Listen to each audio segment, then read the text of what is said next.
बोल जयकारा बोल मेरे श्री गुरु महाराज की जय। श्री अमर ज्योति दर्शन ग्रंथ रूहानी जानशीनी कंटिन्यूड। गुरमुख अत्यंत भाग्यशाली हैं जो कि भक्ति जैसे हीरे के ग्राहक हैं। जिसे भक्ति रूपी हीरे की परख है वह फिर उसे पाने के लिए हर संभव प्रयत्न क्यों न करेगा। यह दुर्लभ अवसर भक्ति की कमाई का बड़े सौभाग्य से प्राप्त हुआ है। सब साधन भी मिल गए हैं, इसलिए हर गुरुमुख का कर्तव्य हो जाता है कि इस दुर्लभ अवसर का लाभ प्राप्त करते हुए और महापुरुषों के उपदेशों एवं निर्देशों के सांचे में जीवन को डालते हुए तथा भक्ति की कमाई करते हुए अपने जीवन को वास्तविक अर्थों में सफल बनाएं। रूहानी सिंहासन पर विराजमान होने के लिए समय पश्चात आपके परिवार के सभी सदस्य श्री चरणों में क्षमा मांगने हेतु उपस्थित हुए। आपकी बड़ी बहन जी ने विनय की, हमें यह ज्ञात न था कि आप सर्व कला समर्थ एवं ईश्वर का रूप हैं। हमने तो न जाने व्यवहार में कितनी ही गलतियां की होंगी। हमारी आंखों पर अज्ञानता का पर्दा छाया हुआ था। हम आपके दिव्य स्वरूप को पहचान नहीं पाए। आपसे अनजाने में कई बार उठवाया होगा और भी न जाने क्या क्या कार्य करवाए होंगे। हमारी करबद्ध यही प्रार्थना है कि आप हमारी गलतियों को क्षमा करें। श्री सद्गुरुदेव महाराज जी ने मंद मंद मुस्कुराते हुए फरमाया, अब क्या बार उठाने वाले कोई और ढूंढ लिया है। वे सोचने लगे कि श्री प्रभु जी ने अक्षरश सत्य फरमाया है। इन्होंने हमारे जीवन का ही नहीं अपितु सारी सृष्टि का समस्त भार उठा लिया है। केवल इस लोक में ही नहीं बल्कि परलोक में भी सारी जिम्मेवारी ले ली है। अतः इन रहस्यमय वचनों को सुनकर उन्होंने दंडवत वंदना की और आशीर्वाद पाकर इस विचार से मुक्त हो गए। आप वचनामृत की दृष्टि से समय समय पर सरसाते रहे। एक बार श्री आनंदपुर के स्थायी निवासियों को श्री दर्शन देकर विशेष कृपा फरमाई। अनमोल श्री वचनों की दात लुटाई। आपने फरमाया, सतगुरु से सेवक का जन्म जन्मों से नाता जुड़ा है।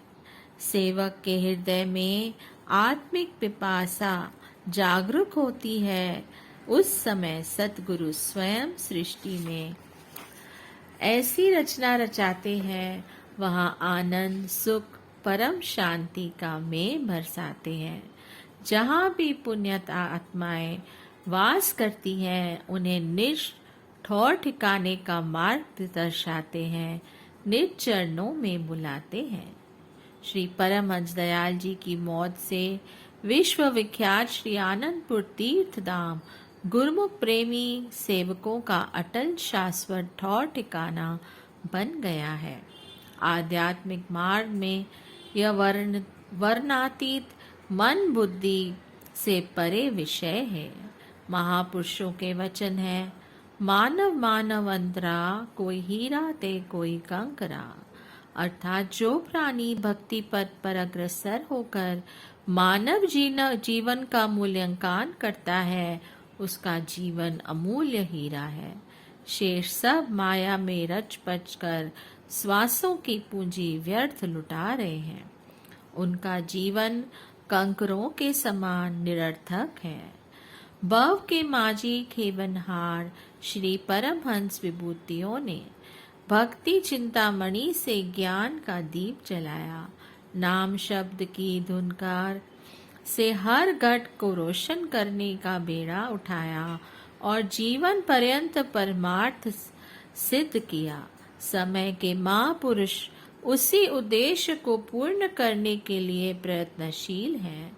आप सब श्री आनंदपुर स्थायी निवासी परम सुख राशि छत्र छाया में अपूर्व आत्मिक सुख संपदा को पाकर आत्मविभोर हैं।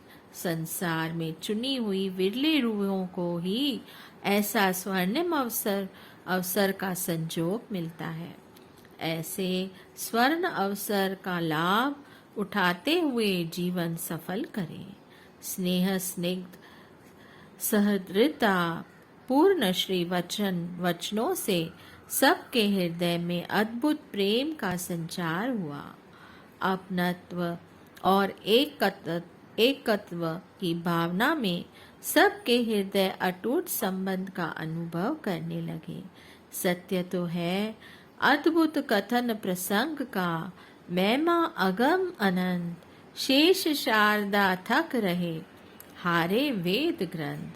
परम हितैषी सतगुरु भयभंजन सुखदाम, छत्र छाया आशीष में दास पाए विश्राम। श्री आनंदपुर। युग सम्राट महाराजाधिराज करुणेश श्री सद्गुरुदेव महाराज श्री पंचम पातशाही जी जिधर भी दृष्टि डालते जड़ ते चेतन चर अचर सबके दिलों में आनंद की महक महकने लगती, मानो कांटों में पुष्प खिलने लगते हैं। ऐसा एहसास होता भी क्यों न। आपकी मुस्कान एवं दिव्य दृष्टि सब में अनुपम चेतना भर देती। आपकी दूरदर्शिता एवं भक्ति पथ को अनुप्राणित करने का निराला ही ढंग था। आपकी एक झलक मात्र से आकर्षित हो भारत ही क्या सारी सृष्टि ही श्री आनंदपुर की सेवा करने को लालायित हो जाती। श्री सद्गुरुदेव महाराज जी श्री तृतीय पातशाही जी ने श्री आनंद सर महातीर्थ को बनाने की धूम मचाई और सेवा के लिए रिद्धियां सिद्धियां और संस्कारी जीवों ने यहाँ स्थान पाया व भक्ति का भरपूर लाभ उठाया। अब श्री आनंदपुर की सेवा भक्ति की ज्योति देश विदेश में प्रकाशित करने के लिए आपने श्री पंचम पातशाही जी ने विराट विकास करने का संकल्प लिया। इसके लिए सब प्रकार से दैवी शक्तियों ने मानव रूप धारण कर आपके श्री चरणों में अनुयायी बनने एवं सेवा के सुअवसर को प्राप्त करने के लिए स्वयं को समर्पित किया। ऐसा लगता था मानो सतयुग त्रेता द्वापर से के सभी प्रेमी गुरुमुख जिनकी प्रभु प्राप्ति की तपस्या में कमी रह गई थी, वे सब समय अनुसार अपनी सेवा प्रस्तुत करने आ रहे हैं। हर क्षेत्र में सर्वांगीण विकास होने लगा। कवि, लेखक, artist, architect, engineer, doctor, principal, अध्यापक, मिस्त्री आदि सब एक से एक बढ़कर श्री चरणों में समर्पित होने एवं सेवा के सुअवसर के से स्वयं को कृतार्थ करने लगे। हर पर्व पर सैकड़ों श्रद्धालु गुरुमुख सेवा के लिए यहाँ ठहरने लगे।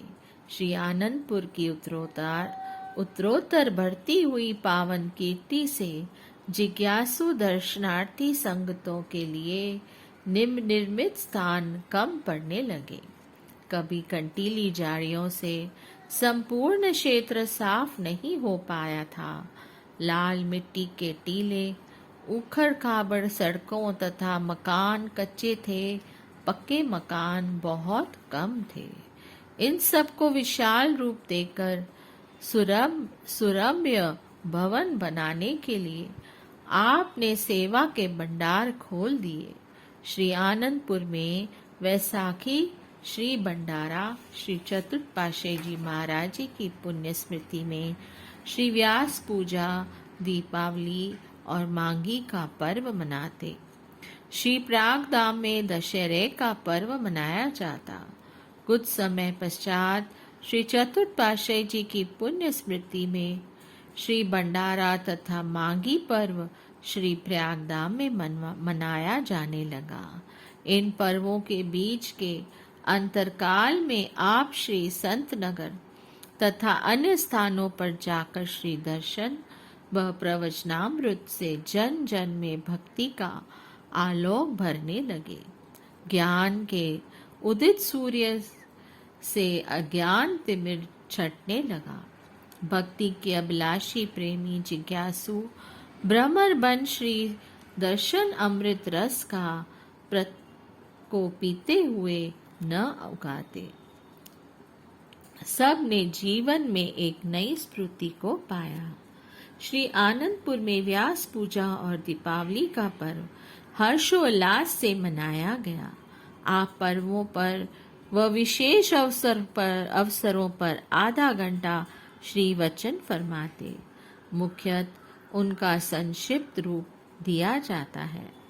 सर्वप्रथम श्री व्यास पूजा के पर्व पर दोपहर 11 बजे श्री दर्शन खुले। गुरु पूजा के लिए विधान अनुसार पूजन किया गया। श्री मस्तक पर महात्मा योग आत्मानंद जी ने केसर का तिलक लगाया, हार व पीताम्बर भेंट किए। श्री आरती पूजा का कार्यक्रम हुआ। महात्मा सुख आत्मानंद जी ने व्यास गति की व्यास पूजा का महत्व बताया। इस पावन वेला में श्री वचन हुए। संत महापुरुषों की शरण संगति और समीपता से जीव को सत्यता का ज्ञान होता है, सच्चाई की परख और पहचान होती है। सत्पुरुषों के उपकार से ही मनुष्य को अपने आप और अपने उद्देश्य का बोध होता है। आम संसारी जीव को इस सच्चाई का ज्ञान नहीं होता, क्योंकि वे तो खाने पीने और इंद्रियों की इच्छा पूर्ति में ही रत रहते हैं। उन्हें सच्चाई का ज्ञान क्यों नहीं होता? क्योंकि उन्हें संतों की संगति नहीं की। सत्पुरुषों के संग में आकर ज्ञान का जो प्रकाश मिलता है, उस ज्ञान की ज्योति के सहारे मनुष्य अपने आप अपने अंदर वास्तविकता और सत्यता का अनुभव कर सकता है। ज्ञान इंद्रियों और कर्म इंद्रियों की शक्ति से यह काया दिखती, सुनती और अनेकों भोगों का रस लेती है। जब जीवात्मा शरीर से निकल जाती है, तब शरीर से सब काम क्यों नहीं किया कर सकता? इसके स्पष्ट है कि शरीर के अंदर चेतन सत्ता कोई और है। साधारण लोग इस सत्यता से अपरिचित हैं। वे यथार्थ तत्व को नहीं जानते। इन तथ्यों की जानकारी जीव को सत्संग में ही मिलती है। यह शरीर ही नहीं, अपितु काया में निवास करने वाली आत्मा है, जो समस्त शक्तियों का केंद्र बिंदु है। उसी केंद्र बिंदु से शक्ति की रश्मियां निकलकर शरीर और इंद्रियों के द्वारा सब काल चक्र को चला रही हैं। इस प्रबल चेतन सत्ता के अंदर होते हुए भी मानव देव और विलासता के वश क्यों हो जाता है? इसका कारण यह कि देह और आत्मा के मध्य में एक तीसरा तत्व मन है, जो काया और आत्मा के प्रवाह को बदल देता है। यह मन देह को भोगों का दास बना देता है। परिणाम स्वरूप आत्मा को सुख दुख, रोग शोक व कल्पनाओं का शिकार होना पड़ता है और यह नीच योनियों के बंधन में जा पड़ती है। किंतु सत्संग के प्रभाव से यदि मन ईश्वर के प्रेम में मग्न हो जाए, तो यह जीव आत्मा नीच योनियों के बंधन से मुक्त होकर मालिक से मिल जाती है। संगति का प्रभाव कभी निष्फल नहीं जाता। संग से मनुष्य के विचार, कर्म और वचन बदल जाते हैं। सत्पुरुषों की संगति से मनुष्य कुछ और ही हो जाता है। उसकी काया ही पलट जाती है। मानव जीवन का असली लक्ष्य पूर्ण हो जाता है। विद्वानों ने कहा है, इल्म कहते ही नहीं अल्फाज की पहचान को। इल्म वह है जो बताए जिंदगी की शान। बोलिए जयकारा, बोल मेरे